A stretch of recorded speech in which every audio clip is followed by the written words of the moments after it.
If there was a such thing as a PhD in all things in the NBA, my guest today, Matt Babcock, would have one. In fact, there would be a diploma of one right between those signed basketballs and that Sports Illustrated cover of Larry Bird. Matt is a former NBA and FIBA agent. He is currently an NBA draft analyzer specializing in player development. You can check out his work on Twitter at Matt Babcock11. His website is a must-see. It is babcockhoops.com, and his work can be seen on Sports Illustrated, among many other media platforms. And the NBA is in his pedigree. His father, director of player personnel for the Bucks. He's got a couple uncles who have been NBA general managers, even has a couple cousins who work for some organizations. All that to say, what a treat to have Matt on. I'm Brian Fenley. Matt, thanks for doing this. Hey, thanks, Brian. Thanks for having me, and thanks for all the kind words. Absolutely. So, Matt, as we look to what the NBA is trying to do in the bubble, we haven't even played games yet, but the players are already starting to entertain us with some of their documentation of their exploits off the basketball court, whether it's Boban more than 7 feet fishing, or it's JJ Redick chugging beers. I had no idea he was that good at that. Ping pong, Hassan Whiteside in bed with Mickey Mouse little things on his head. There's just all kinds of crazy, funny content that's coming out there. So let me ask you this, Matt. If you were in the bubble, how would you be passing the time? Probably fishing and drinking beer. And I've actually drank beer with JJ Redick before, and let me tell you, he is skilled. Really? What was that experience like? Yeah, I actually wrote an article about it. It was my first job out of college, and JJ and I are the same age, and so I was working for Wasserman Media Group, his agent at the time, and so Dave Yeager and I were responsible for doing all their pre-draft workouts. And Wow. JJ and I became really close, and most of that time we were spent working out and kind of regimented days, but we had a few nights in LA going out in the town, and I had a hard time keeping up with JJ. He's a man of many talents. And some more good news, Matt. Yesterday, the NBA put out a memo, and they basically said that of the 322 players that came into the bubble back on July 7th and had a COVID test, only 2 were positive, and those 2 are no longer in the NBA's campus. They have been quarantining at their own home or in some sort of isolation housing. So when you hear that kind of news, that kind of low percentage, what does that say about your confidence in that we can get this thing through, have the rest of the regular season and the playoffs as well? Yeah, I mean, it seems like good news to me. I know Adam Silver kind of warned us to be prepared for some positive tests, and I don't know if that was strategic planning of like, hey, prepare for the worst and kind of get expectations set up so that when there is a couple positive tests, people don't freak out. Yeah. Either way, it does seem like this is going in the right direction. Having conversations with different people within the industry, I know there was a lot of concern leading up to the point of getting the teams there. So I mean, so far, so good. Yeah, we've seen some players complain about the food or the hotel room, but more or less, I think we've seen more players having fun, which perhaps a lot of people did not think would be the case when these guys are confined in a small area. But it kind of gives off a vibe, Matt, of like a summer camp, somewhere far off where you can do all these different things. And we were supposed to have the NBA draft this summer, and that's gotten pushed back. And you are so good about finding and looking at what players and their talents and their skill sets and how they might translate to the NBA. You're so good at detecting all this. And so I want to throw out this question, Matt, since we do have some weeks and months until the draft. If you were a GM right now in the NBA and you had a pie chart to illustrate the different duties that you're going to go about in analyzing a potential draft pick, and then saying how much energy you would expend in each of those duties to make that selection, what does this look like for you? Take us inside your head during a decision. Sure. Well, I think one big part of that is sort of what you were doing before the pandemic hit, right? And so I think a conversation I've had with my dad, my uncles, different executives around the league, what my philosophy would be is that I would be aggressive scouting as the lead guy, whereas a lot of general managers this day and age are spending a lot of time with their team just managing the day to day. Obviously, that's important. There's a lot of responsibilities for a general manager. I still believe at the end of the day, great players are going to make your career as an executive, and you need to know those players yourself and not completely lean on your scouting staff. And so I would have personally been ahead of the game as far as knowing a lot of these top players, which would have taken pressure off of leaning on the traditional pre-draft process and even the combine. I mean, those things are important, but I mean, as far as evaluating who can play and who can't, I don't think it's absolutely necessary because I would have been prepared beforehand. And with myself and our staff at Babcock Hoops, that's how we feel. I mean, we got ahead of this, and we started covering guys in high school. So even though we missed out on March, missing out some of the agent pro days, and we'll see if there's a combine. I don't feel like I'm behind. I'm ahead of the game. Yeah, you certainly are. And again, your work, which I urge everyone to check out, babcockhoops.com. With the draft being pushed back, who do you think this negatively affects the most? Yeah, there's a couple guys that categories of guys that I think this affects. One is guys that needed some more exposure, just from where they're coming from. The two names that come to mind first are Jay Scrubb, who played at a junior college, and so the sample size is small. To evaluate him, and the sample size of him going against top talent is extremely small. So, and then the other guy, Josh Hall, who's coming from a prep school in Carolina, same idea. It's just a small sample size, and we just haven't seen him play against top talent much. And both those guys are a little bit unknowns that could have used the traditional pre-draft process of just getting workouts against top players in the combine, which still might happen. And then the second group would be quality players that are testing the waters, that are on the fence. They're not going to get an opportunity to move the needle, or probably not get the assurances or that they need to stay in. So I'm expecting a lot of those kind of guys to go back to school. And one example of a guy that I think fits that in years past was Dante DiVincenzo from Villanova. Interesting. In that year we all watched Villanova like crazy. They had McCall Bridges, Jalen Brunson. It was a great team, and I personally really liked DiVincenzo. I didn't think he was going to be a guy for that year's draft. I thought he was going to be a high priority player for the following year. He had the big March. They win it all, and he was a big part of that. Tested the waters, went to the combine, tore it up there, and really played himself into being a solid first round pick.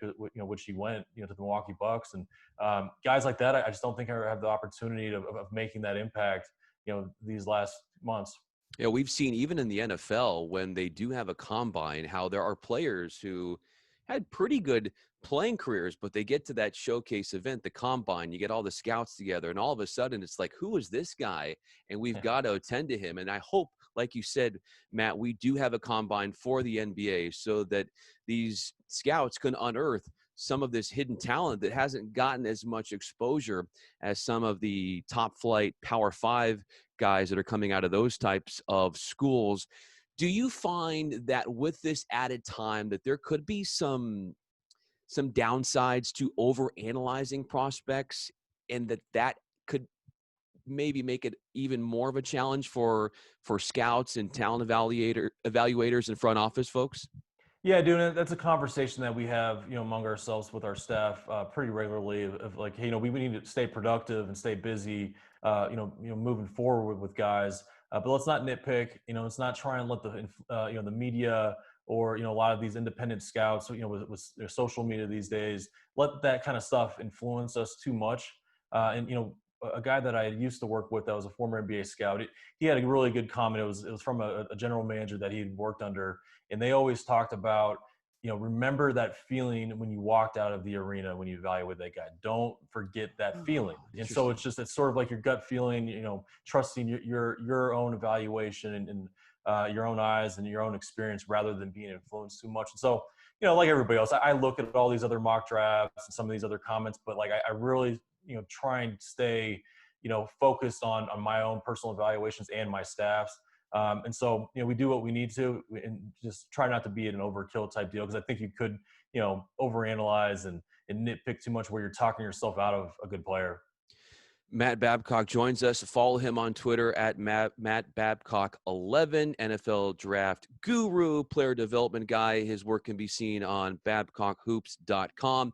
Matt, I've seen your work on CBS Sports and other podcasts, and you had basically described this upcoming draft. It's not as much sex appeal as prior drafts as well, with the type of talent that is in there, and that you said that there were a lot of guys that could make for some good role players that could have lengthy careers, be successful, but there isn't that stardom that some other drafts we've seen more of a confluence of that. How about the guys overseas that are trying to break in to the NBA in this draft? And with the travel restrictions out there, does it go back to the point, Matt, that these are guys that you should have been keeping an eye on well before the pandemic struck?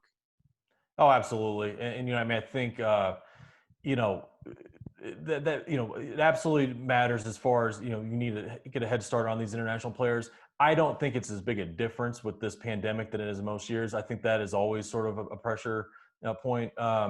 Because the fact of the matter is a lot of these international players are tied up playing with their teams in the Euro League and don't come over anyway. And so you have a small sample size. I mean, your staff needed to get over to Europe probably, and by December, January, February, to have a grip on these players before you even got into the spring.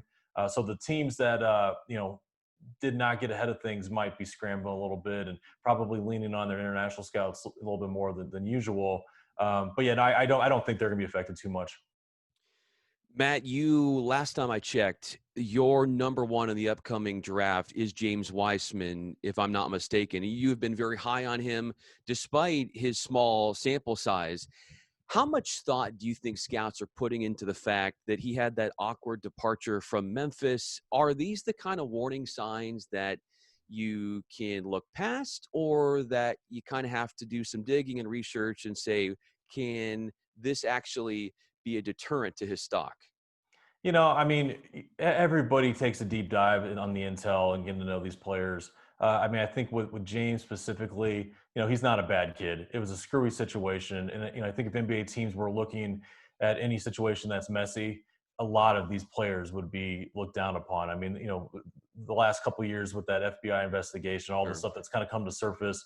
It's no secret that the recruiting landscape of for colleges with AU coaches, with shoe companies, it's messy, and Yeah, so sure. you can't look at that too much. Of course, you want to bring in high character people that will succeed and or will be reliable. But I mean, I just think with the industry sort of being messy, top to bottom, you can't Sure. put too much stock into that kind of stuff.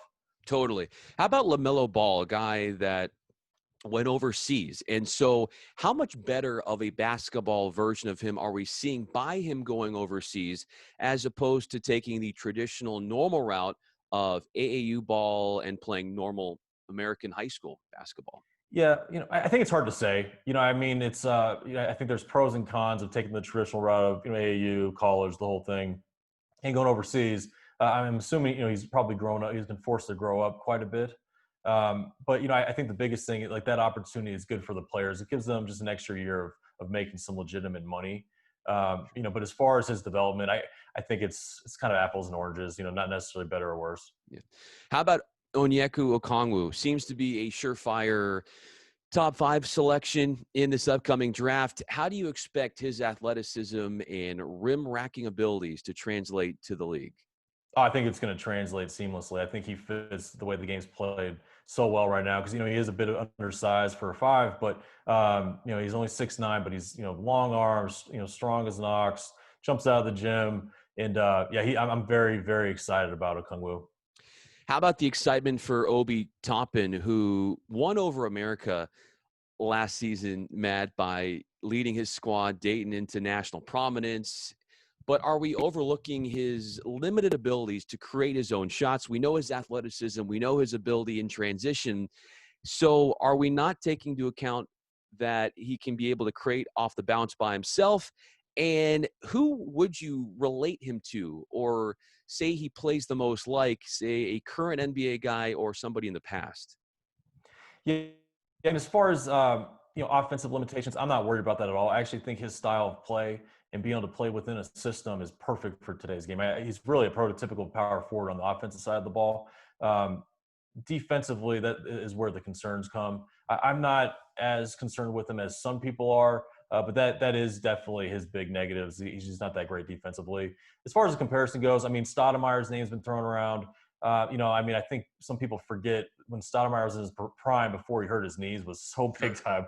So Oh, he's so that good. might be a little unfair to Obi, even though I am super high on him. Maybe a John Collins type player. I think he might be somewhere between John Collins and Amari if things were to click. Matt Babcock is with us. Follow him on Twitter at Matt Babcock11. I'm on Twitter at Brian Fenley.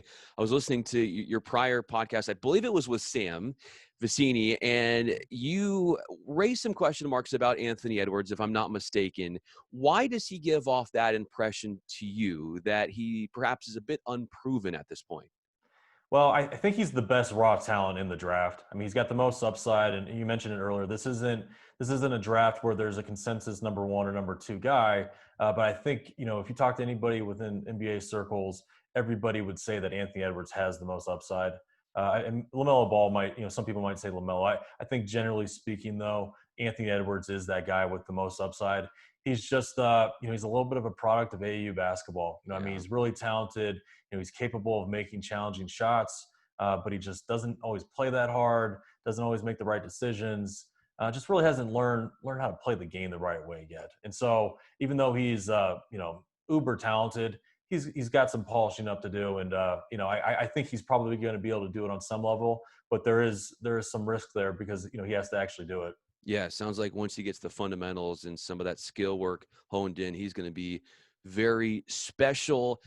Guys that could be picked up late in the first round that you feel could be instant contributors, those who will have an easier ability to acclimate to the league and get some minutes right away. Who are those for you?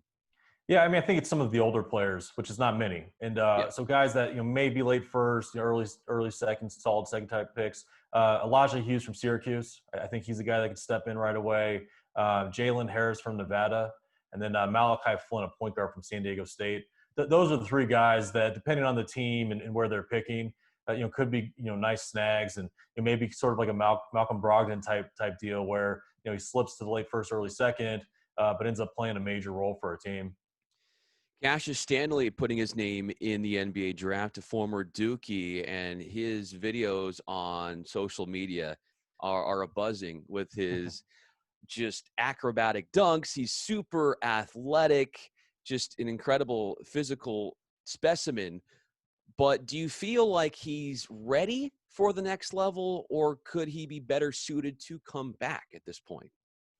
Well, I mean, he certainly has room for growth. I'm not going to deny that at all. But he's also ready to play. I mean, the kid's got positional size. He's probably the best athlete in the draft. I mean, he just jumps out of the gym, and I thought he did a really good job this year at Duke of being a guy in high school where the ball was always in his hands, played more as a combo guard, and this year he played as a complementary wing, running the floor in transition, shooting open shots. Where actually one of our guys did a deep dive on him and Yeah. came up with 100% of his three-point makes this year were off catch and shoots. Did not create one shot for himself, which I see as a positive. So now all of a sudden we've got a guy with clear-cut athletic upside that could be a complementary player. Because the fact of the matter is most of these guys in this draft are not going to be the best player on the floor ever again. So you need them to fit around great players. And not that Cassius or any of these guys can't be great.